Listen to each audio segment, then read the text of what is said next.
We arrived at the hotel just as the sun was setting over Napa Valley, California. My husband, Arthur Vance, parked the car and we looked at each other with that emotion only parents understand. Our daughter, Sophie Vance, was getting married that day, a moment we had waited for over so many years. I was wearing a champagne-colored dress I had chosen so as not to overshadow the bride. Arthur was in his best suit. We had traveled 4 hours from where we lived to arrive on time. In my hands, I carried an envelope with a special gift I had prepared with all my love. We walked toward the entrance of the Vineyard Estate, a beautiful place with illuminated gardens and fountains. Soft music from inside drifted toward us. My heart was pounding when suddenly I saw it. At the main entrance, placed on an elegant easel, there was a huge photograph. It was a photo of Arthur and me taken at a family gathering. And underneath it, in large letters, a sign read, "Do not allow these two people inside." I froze. I read the words once, twice, 3 times, convinced I had misunderstood, thinking my eyes were deceiving me or that it was some kind of cruel joke. But no, it was real. Our own daughter had put our photograph at the entrance of her wedding with clear instructions that we were not to be allowed inside. Arthur squeezed my hand so hard it hurt. I watched his face go from red to pale. A hotel employee stood there watching us uncomfortably, not knowing how to react. I said nothing. I didn't shout. I didn't cry. I simply turned around with the little dignity I still had and walked back to the car. Arthur followed me in silence. We got into the car and drove away from that place as if we were 2 ghosts. What Sophie didn't know, what she couldn't even imagine while she was surely enjoying her perfect prank, was that in exactly 4 hours her dream wedding would turn into her worst nightmare. Because there was something my daughter never knew, something I kept secret for reasons I now understand were a terrible mistake. But before I tell you how everything exploded that night, let me explain who I am and how we reached such a humiliating point. When you know the full truth, you'll understand why the revenge that came afterward was so devastating. Dear friend listening to me, before I continue, I need to know, what city are you listening from? We want to know how far our stories travel. Are you going through something similar with your family? Tell me in the comments, because this story is only just beginning. And if you want to know how everything ended, subscribe to the channel, because what happened next is something I will never forget. Give this video a like if you're already outraged by what I've told you, because I promise the story gets much worse before it gets better. My name is Eleanor Vance. I am 62 years old and I devoted my entire life to building 2 things: my business and my family. I was born in a small town in Kentucky, where I learned from a young age that women had to work twice as hard to get half as much. My father owned a small grocery store and my mother sewed clothes on commission. We weren't rich, but we lived with dignity. When I married Arthur 40 years ago, we arrived in Chicago with just 1 suitcase and a lot of dreams. He worked in construction and I started out selling cleaning products door to door. That's how we lived for years. Hard work, saving, and sacrifice. When Sophie was born, I swore she would have everything I never had: education, opportunities, an easier life. I worked while breastfeeding her, sold products while she slept in her stroller next to me. Every dollar I earned was for her future. Over time, my small cleaning products business began to grow. I found distributors, then a small office, and later a warehouse. Arthur left construction to help me with logistics. Together, we built a mid-sized cleaning products distribution company that allowed us to live well. Not in excessive luxury, but comfortably. Sophie studied business administration at Northwestern University. I paid every tuition bill, every book, every outing with her friends. When she graduated, we cried together. My daughter, the first professional in our family. 2 years ago, she met Alexander Sterling at a university event. He came from a wealthy family in Napa Valley. His father owned several restaurants in the area. From the very first day, I noticed something about Alexander that I didn't like: the way he talked about money, brands, and appearances. But Sophie was in love, and I only wanted to see her happy. The relationship moved fast, too fast. 6 months later, Alexander proposed during a trip to the Hamptons. Sophie called me crying with excitement. Of course, I said yes, that I was happy for her. That's when the wedding planning began. Alexander wanted something big, elegant, worthy of his family, according to him. He talked about 300 guests, a 5-star hotel, a designer dress. Sophie called me excitedly with every detail. One day 8 months ago she came to my house. She sat in the kitchen, the same one where I had watched her grow up, and told me something that broke my heart. Mom, Alexander says his family is going to pay for the entire wedding. That it's tradition for the groom's family to cover the main expenses. He doesn't want you and Dad to worry about anything. She said it smiling as if it were good news. But I saw something else in her eyes, shame. I smiled back and told her it sounded perfect, that her happiness was what mattered. What I didn't tell her was that afternoon I called the wedding planner. I introduced myself as the bride's mother and asked about the costs. The man gave me a number that took my breath away. $100,000 for a single night. I asked who had made the initial deposit. He said no one had, that they were waiting for payment to confirm. That's when I understood the truth. Alexander and his family weren't going to pay anything. It was all a lie, pure appearances. That night I couldn't sleep. I thought about my daughter, her illusion, her dream wedding falling apart. I also thought about pride and the humiliation she would feel if the wedding were cancelled. The next morning I made a decision. I called the planner and told him I would pay absolutely everything. The venue, the food, the flowers, the music, the wedding dress, the photographer, even the invitations. The full $100,000. But I set one condition. No one, absolutely no one, was to know that I was paying. It had to look like everything came from Alexander's family. I transferred the money in 3 payments over the following months. Every time Sophie called me excitedly talking about how generous her fiancé's family was, I smiled and agreed. Every time she mentioned another luxurious detail, I celebrated with her, even though something inside me was breaking. 2 weeks before the wedding, I went to visit her at her apartment.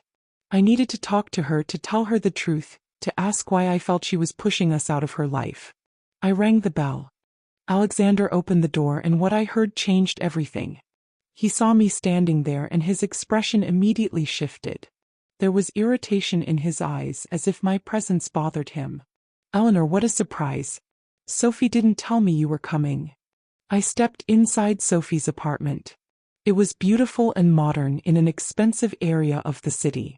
Sophie came out of the bedroom with her phone in hand, talking to someone. When she saw me, she covered the phone. Mom, what are you doing here? I'm busy with the final wedding details. I sat down in the living room without waiting to be invited. Sweetheart, I feel like you've been very distant lately. We barely see each other. I just wanted to know if we are okay. She sighed as if my question were unnecessary drama. Mom, everything is perfect. I'm just very busy. The wedding is in 2 weeks and there's so much to organize. You don't understand the level of event we're planning. Those words cut me like a knife. You don't understand. As if I were ignorant, as if I didn't know every single detail of that wedding, when I was the one paying for it. At that moment, Alexander sat down next to Sophie and wrapped an arm around her shoulders, in a gesture that felt more possessive than loving. What happens, Eleanor, is that this wedding is a very important event for our family. Investors are coming, my father's partners, important people from Napa Valley. It's different from what you're used to. He said it with a polite smile, but the message was clear. We weren't good enough for his social circle. I swallowed hard and forced my voice to stay calm. I understand. I just want to make sure we have our place at the ceremony. Your father and I want to be there for you, Sophie. She exchanged a quick glance with Alexander, a look of complicity that was enough to push me aside. Of course, Mom, you'll be there. It's just that, well, the main table will be for the Sterling family and some special guests. You'll be at a regular table with some aunts and cousins. A regular table. At the wedding I was paying for, my husband and I would be seated at an ordinary table, while the Sterling family, who hadn't paid a single cent, would sit at the main table. Even so, I bit my tongue. I thought that at least we would be there, that we would see our daughter get married, that her father could give his speech during the traditional handoff of the bride, a speech he had practiced over and over again. Alexander laughed. It was short, almost dismissive. Oh, about that, we've decided to do a more modern entrance. Sophie will walk in alone, like an independent woman. You know, it's the 21st century. Sophie nodded but didn't look me in the eyes. His mom. Something we decided together. I don't want that outdated thing of the father giving away the daughter like she's property. I stood up from the couch. I felt that if I stayed one more minute I would say something I'd regret.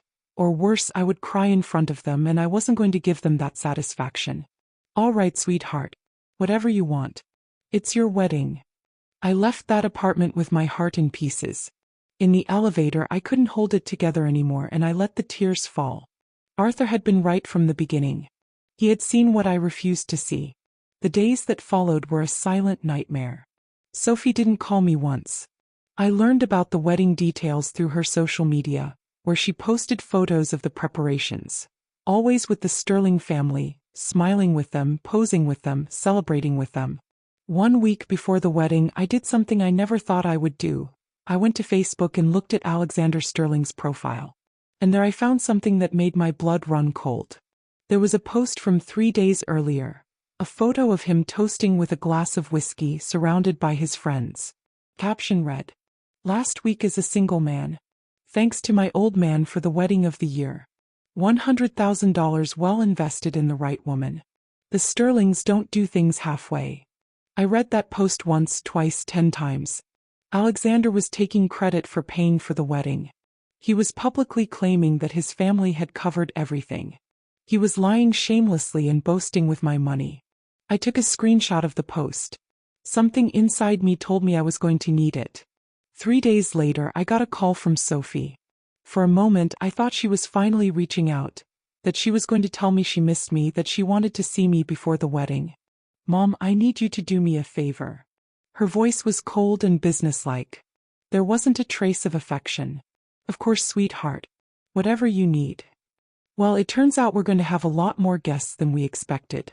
Alexander's family is huge and there are a lot of social obligations. So we need to cut a few people from your side. I sat down on the bed, feeling the floor drop out from under me. Cut guests?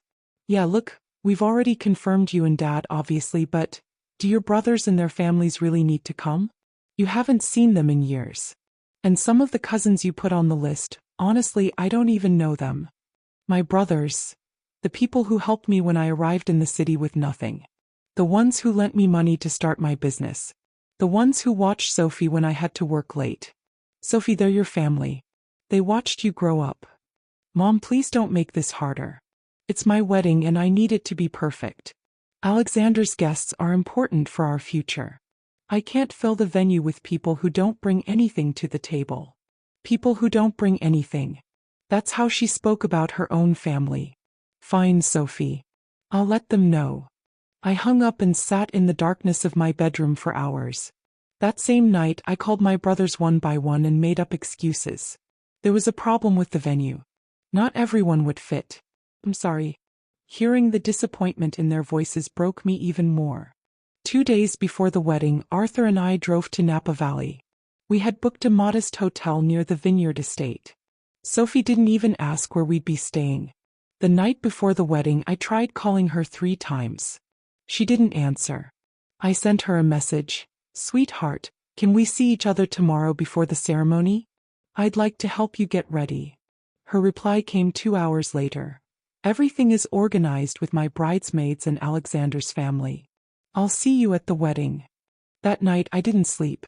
Arthur held me while I cried in silence. My husband, this good man who had never said a harsh word about our daughter, finally spoke. "Eleanor, it's not too late to tell her the truth. So she knows who really paid for this wedding." I considered it.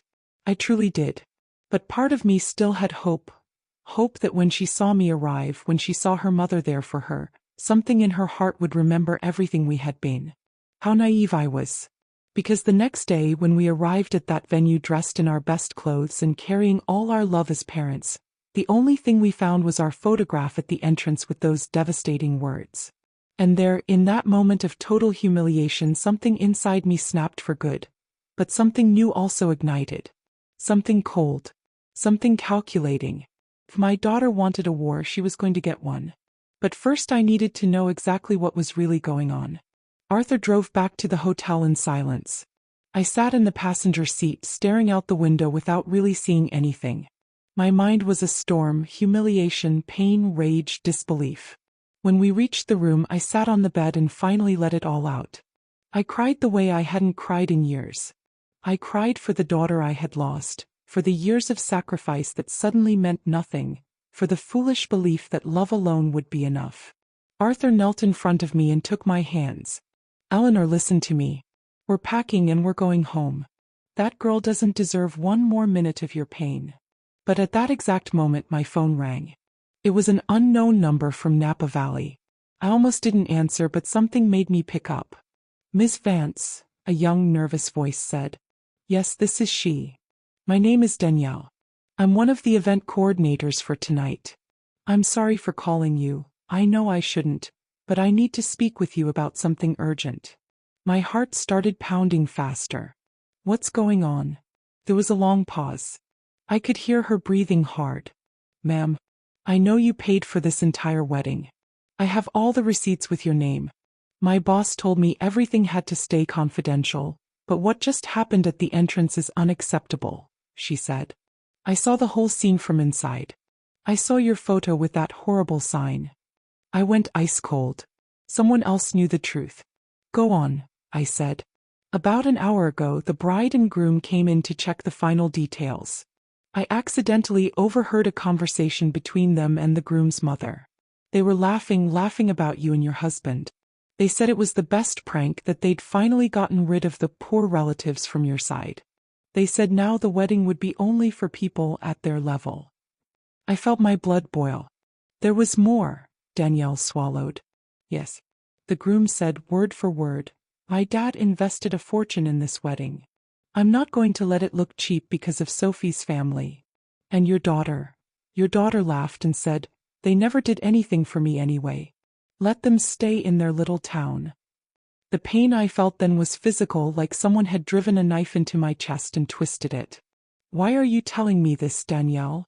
"Because I have a sister your daughter's age, ma'am, and a mom who worked her entire life to give us everything. And if someone did this to my mother, I'd want someone to tell her. You paid $100,000 for this wedding. Everything, absolutely everything, is covered by your money, and they're humiliating you in public." I closed my eyes. In my head, the pieces started moving, clicking into place in a different pattern. "Danielle, I need to know something. Are all the payments for the wedding settled?" "Yes, ma'am. You paid everything in advance. The venue, the food, the drinks, the DJ, the flowers, all of it. The only payment still pending is the photographer, which gets settled at the end of the night." An idea began to take shape in my mind. An idea that 5 minutes earlier would have seemed impossible, but now shone with perfect clarity. "Danielle, whose name is listed as the client on the paperwork?" "Yours, Ms. Vance. Every contract has your full name as the person who hired and paid for the services." There it was, my revenge served on a silver platter. "One last question. If I, as the client, decided to cancel the event, what would happen?" There was a long silence. I could hear Danielle's uneven breathing. "Well, technically you have that right. It's your money, your contract. The food is already prepared, so that can't be cancelled. But the service, the music, the lighting, access to the venue, all of that can be stopped if the client requests it. It would be absolute chaos, ma'am." I looked at Arthur. My husband was staring at me with wide eyes, beginning to understand where my mind was going. "What time does the ceremony start?" I asked. "In about 40 minutes. Then the reception and dinner at 8. "Perfect, Danielle. I need you to do something for me." I explained my plan. At first she went quiet, probably thinking I'd lost my mind. But after a few seconds I heard something in her voice that made my skin prickle: admiration. "Miss Vance, I'll help you. And you know what? I'm not charging my commission tonight. Watching this unfold will be payment enough." I hung up and looked at Arthur. "Are you going to do what I think you're going to do?" he asked. "I'm going to give our daughter exactly what she deserves. I'm going to teach her a lesson she will never, never forget." I got up from the bed, washed my face, and touched up my makeup. There were no tears left in my eyes, only cold determination. "But first we're going to let the wedding begin. We're going to let Sophie walk down the aisle. We're going to let her say her vows. And right when she thinks her perfect life is being handed to her on a silver platter. I picked up my phone and opened my banking app. There were all the payment records for the wedding. $100,000 in transactions I could prove at any moment. I'm going to show her who really holds the power here. Arthur stood up and hugged me tightly. I'm with you. I always have been. I know, love. And that's more than our daughter will ever be able to say one day. I grabbed my handbag, gathered all the documents I had brought, the payment confirmations I had kept for reasons I couldn't fully explain, and walked out of that hotel room as a different woman. The Eleanor Vance who had entered crying and humiliated stayed behind, dead in that room. The woman who walked out was someone else entirely. Someone who, after 62 years, had finally understood that unlimited kindness is not a virtue. It's a weakness. And I was never going to be weak again. It was around 7:15 in the evening. The ceremony should have started about 15 minutes earlier.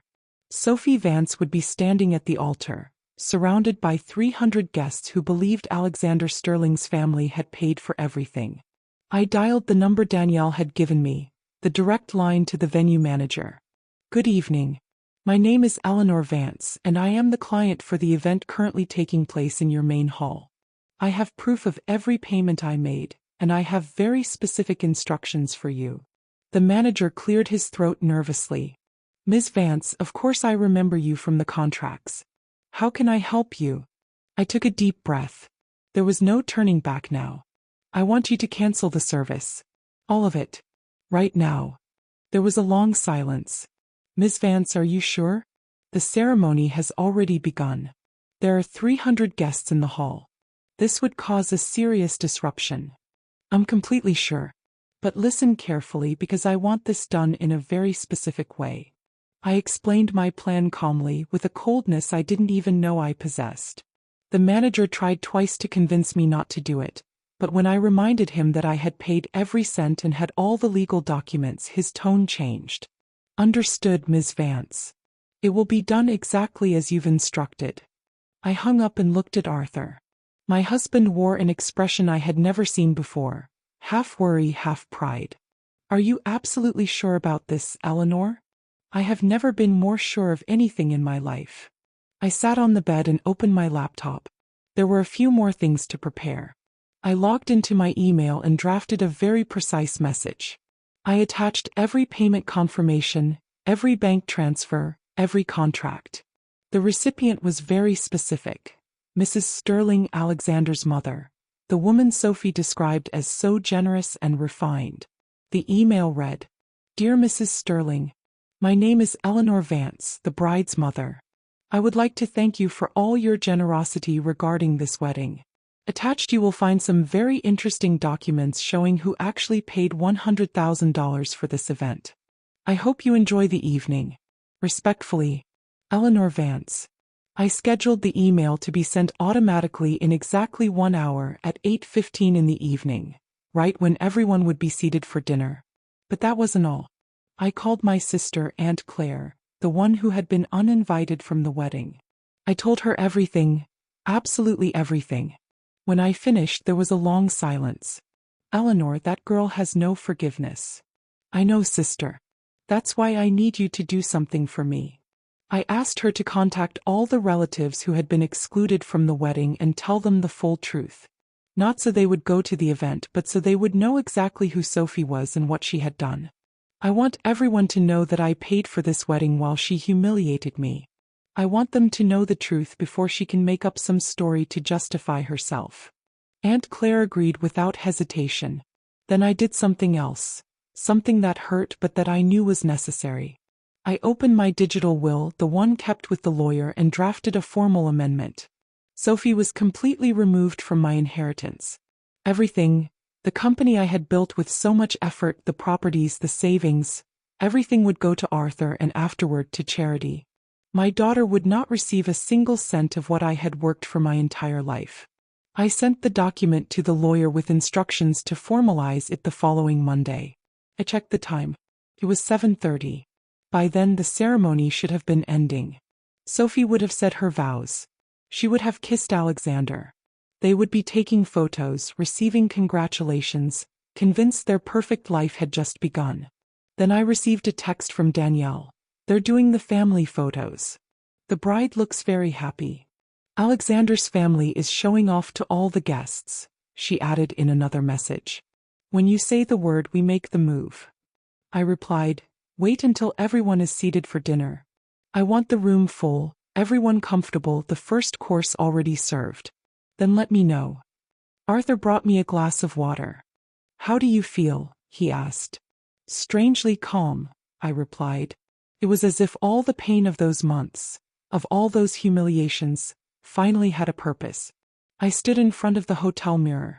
I saw a 62-year-old woman who had worked her entire life, who had sacrificed everything for her family, who had endured humiliation after humiliation believing love was enough. That woman, I realized, had been foolish. But the woman standing in front of the mirror now was different. She had learned the hardest lesson of her life, and she had learned it well. My phone vibrated. Another message from Danielle. They're entering the hall. The servers are bringing drinks. Appetizers will be served in 10 minutes.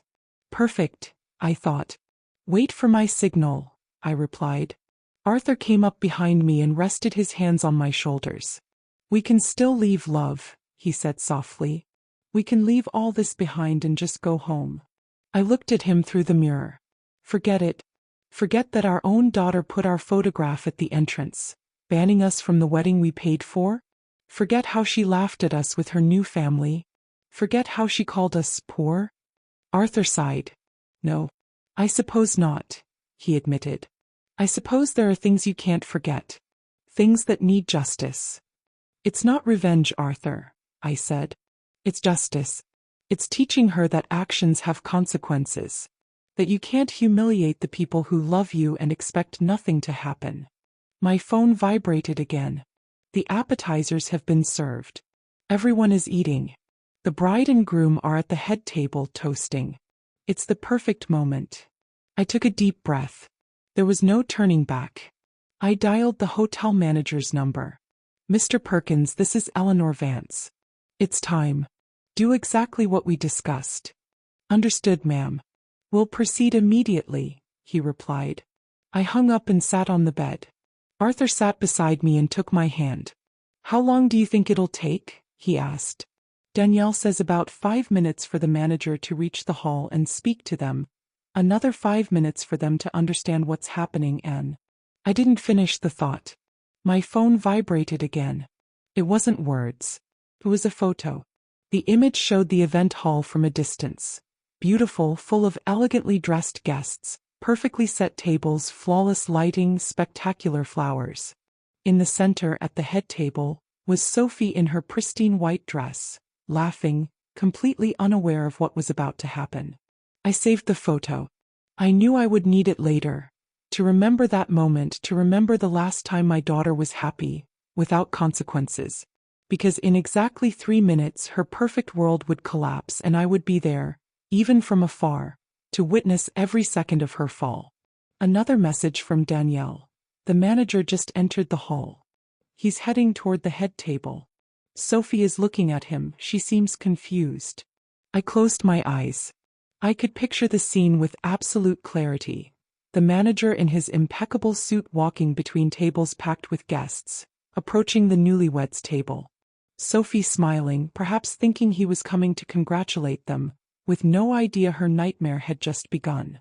He's talking to them. Alexander looks angry. Sophie is standing up. Oh my God, Miss Vance. You can see it on her face, she's just realized. I didn't need more details. I could see everything in my mind. And the truth is, a tiny part of me, the mother still alive somewhere deep in my heart, felt pain for what I was doing. But that part was so small that rage, the need for justice and reclaimed dignity drowned it out completely. My daughter was going to learn the most important lesson of her life that day. And I was going to be the one to teach it. My phone buzzed with a new message from Danielle.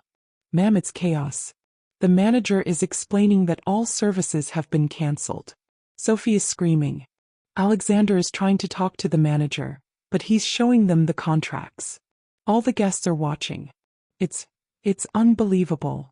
I felt something warm in my chest. It wasn't happiness exactly, it was something deeper. Justice, vindication. My phone rang. This time it wasn't a text, it was a call from an unknown number. I answered. Mom. Sophie's voice sounded hysterical, broken, desperate. It was the first time in months she had called me Mom with that intensity. What's going on? She screamed. The manager says you canceled everything. He says you paid for the wedding and that you don't want the service anymore. This is insane. You have to come here right now and fix this misunderstanding. I stayed silent for a few seconds. I let the silence stretch, heavy and unbearable. There is no misunderstanding, Sophie. What? Mom, what are you talking about? There are 300 people here. It's my wedding. You have to. I have to what, Sophie?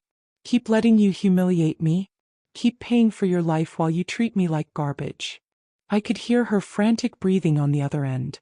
I don't know what you're talking about, Mom. Please, this isn't the time. You don't know? Let me refresh your memory. 3 hours ago your father and I arrived at your wedding. The wedding I paid for in full, every cent of $100,000. And do you know what we found? Our photograph at the entrance with a sign saying we weren't allowed inside. Silence. Mom, that was Alexander's joke. We were going to. Don't lie to me. My voice came out stronger than I intended. I heard what you said. I heard you laughing with your new family, calling us poor. I heard you say we never did anything for you. Who told you that? That's a lie. It's a lie. Then tell me, Sophie, who paid for your college? Who paid for your apartment for the first 2 years?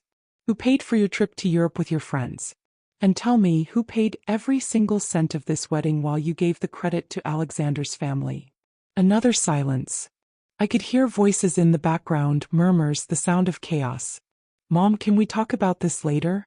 Not right now. No, Sophie. We're talking about this now. In front of all those important people who came to your wedding. In front of Alexander's family, the family you admire so much. Because guess what? I just sent an email to your mother-in-law with all the payment records. She's going to know exactly who paid for this wedding. No, Mom, please don't do this. I'm begging you. There was the pleading. After months of indifference, contempt, and humiliation, my daughter was finally begging me. But it was too late. Listen to me carefully, Sophie. Ever since you met Alexander, you've treated me like a burden, as if being ashamed of your family were the most natural thing in the world. You uninvited my brothers, the people who took care of you when you were a child. You pushed me to an ordinary table. You told your father not to walk you down the aisle. And today, you put our photograph at the entrance, banning us from your wedding. It was Alexander. He did that without. I don't care who did it. You allowed it. You laughed. You called us poor. And now that everything is falling apart, you suddenly remember you have a mother. I could hear her crying. Mom, please. My whole life is here. Everyone is watching. Alexander is, his family is. Please don't do this to me. I'm not doing anything to you, sweetheart. You did this to yourself. In the background, I heard Alexander's voice yelling. Give me the phone. Let me talk to that crazy old woman. Something clicked in my mind. Crazy old woman. That's what my son-in-law called me. Sophie, hand the phone to Alexander. Mom, no. Hand him the phone. Now. I heard shuffling, raised voices and then Alexander's voice, tight with barely contained rage. Miss Vance, what you're doing is ridiculous. My family has lawyers' connections. You can't just cancel on me. Yes, I can. And I already did. Every contract is in my name. Every payment came from my account. I paid for this wedding, not your family. And now everyone is going to know. You're ruining the most important day of your daughter's life. What kind of mother does that? That question would have hurt me 3 hours ago. Now it just made me laugh. What kind of mother? The kind of mother who worked for 40 years to give her daughter everything. The kind of mother who emptied her savings to pay $100,000 for a wedding while that same daughter humiliated her in public. That kind of mother, Alexander. You're a bitter woman, a resentful woman who can't stand seeing her daughter happy. No, Alexander. I'm a woman who has finally learned to set boundaries. And the first lesson I'm going to teach my daughter is that actions have consequences. My father is going to sue you. Go ahead. I have every receipt, every contract, every message. And I have something else. Something I think your family will be very interested in seeing. I opened my laptop and went to my email. There it was, the Facebook post Alexander had published, bragging that his family had paid for the wedding. Tell me, Alexander, does your father know you posted on Facebook saying he paid $100,000 for this wedding? Because I have a screenshot of that post, and I'm sure your father would be very interested to know you were publicly lying in his name. Absolute silence. So here's what's going to happen. Right now, the hotel manager is explaining to your guests that the woman who paid for the wedding decided to cancel the service. The lights are going to go out, the music is going to stop, and everyone, absolutely everyone, is going to know who the real liar is here. Ma'am, wait. No. I already waited. I waited for my daughter to value me. I waited for her to respect me. I waited for her to treat me with dignity. And all I received was humiliation. So now, Alexander, you're going to wait. You're going to wait to explain to your family how you lied. You're going to wait to explain to your guests what happened. And you're going to wait to see if my daughter ever learns the lesson. I hung up. Immediately, my phone started vibrating again. Sophie calling. Alexander calling. Unknown numbers. I turned the phone off. Arthur Vance wrapped his arms around me. It's done. Did you do it? Yes. It's done. Before I shut the phone off completely, Danielle sent one last message. The lights just went out. Only the emergency lights are on. The music stopped. People are shouting, confused. Sophie is in the middle of the hall on her knees, crying. Alexander is arguing with the manager. Your mother-in-law just opened the email on her phone.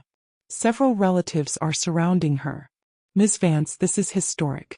I've never seen anything like this. I looked at Arthur. Do you think I went too far? My husband looked straight into my eyes. I think you went exactly as far as you needed to. I think you taught our daughter a lesson she should have learned a long time ago. And I think that now, finally, we can live our lives with dignity. I nodded. Yes. With dignity. That night, in that hotel room in Napa Valley, I went to sleep for the first time in months without that weight on my chest, without that constant sadness, without that feeling of never being enough. Because I had learned something essential. Love without respect is not love. It's slavery disguised as devotion.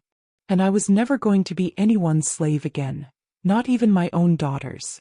6 months have passed since that night in Napa Valley.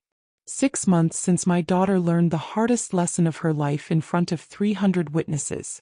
What happened next? I'm going to tell you. That same night, as I later learned from Danielle, the wedding dissolved into total chaos. Guests left confused, some outraged. Alexander's family, upon discovering he had been showing off with someone else's money, was publicly humiliated in front of all their acquaintances. Alexander's mother, so elegant, so refined, had to explain to half of Napa Valley that her family hadn't paid a single dollar. Sophie tried to call me for 2 weeks. She left crying messages, begging, explaining herself. Alexander tried to contact me too, first with threats, then with apologies. I blocked all their numbers. In the 3rd month, Sophie showed up at my house. Arthur wouldn't let her in. She stayed at the door, screaming, crying, saying she was sorry, that she had made a mistake, that she needed to talk to me. I watched her from my bedroom window. I saw my daughter, the little girl I had carried in my arms, cared for when she was sick, who had once been my entire world. And I didn't feel hatred. I felt peace. I sent her a written message. Sophie, I'm going to tell you something you need to understand. Forgiveness is not begged for, it's earned. With actions, with time, with real change. Maybe one day we'll be able to talk, but that day is not today and may never come. That is the consequence of your decisions. I never received a reply. Through acquaintances, I learned that Sophie and Alexander are still married, but things aren't easy. His family never fully accepted her after the scandal. She had to get a job because Alexander doesn't earn what he used to brag about. They live in a modest apartment, very different from the life of luxury she had imagined. Part of me feels sadness for that, the part of a mother that never completely dies. But the larger part, the one that learned to respect herself, understands that these are the natural consequences of her actions. As for me, my life changed in ways I never imagined. Arthur and I sold the company last month. We decided we had worked enough. We bought a small house by the sea, a beach house in Florida. Every morning we walk along the sand. Every afternoon we watch the sunset. My brothers come to visit often. Aunt Claire stays for weeks at a time. We cook together, laugh, remember. I realized I had been so focused on my daughter that I had neglected the rest of my family. That changed too. I donated a significant part of my money to a foundation that supports women entrepreneurs. Women like me who started from nothing. I like to think that the effort of a lifetime is now helping others build their own dreams. The rest of the money is in a trust for Arthur and for charitable causes. Sophie will receive nothing from my inheritance. That decision is signed, sealed, and final. Do I regret what I did that night? No. Not for a single second. Because that night I didn't destroy my daughter's wedding. That night I saved myself. I learned that love without respect is poison disguised as sweetness. That family isn't defined by blood but by how you're treated. And that even after 60 years, you can still learn to say, enough. To all of you listening, to all the mothers, grandmothers, women who have given everything to their families and receive crumbs in return, I want to tell you this. Your worth does not depend on how much you give. Your dignity is not negotiable. And it is never, never too late to take your life back. If your family treats you like you're worthless, it isn't your family, it's your prison. And you hold the key to get out. I used it. And now for the first time in decades I am truly free. My name is Eleanor Vance. I am 62 years old and this is my story, dear friend. If this story touched your heart, leave me a comment and tell me what impacted you the most. Have you been through something similar? Do you know someone who needs to hear this? Share this video with that person and subscribe to the channel because every week I share real stories of women who reclaimed their dignity. Give this video a like if you believe Eleanor did the right thing. And remember, it's never too late to reclaim your worth. See you in the next story.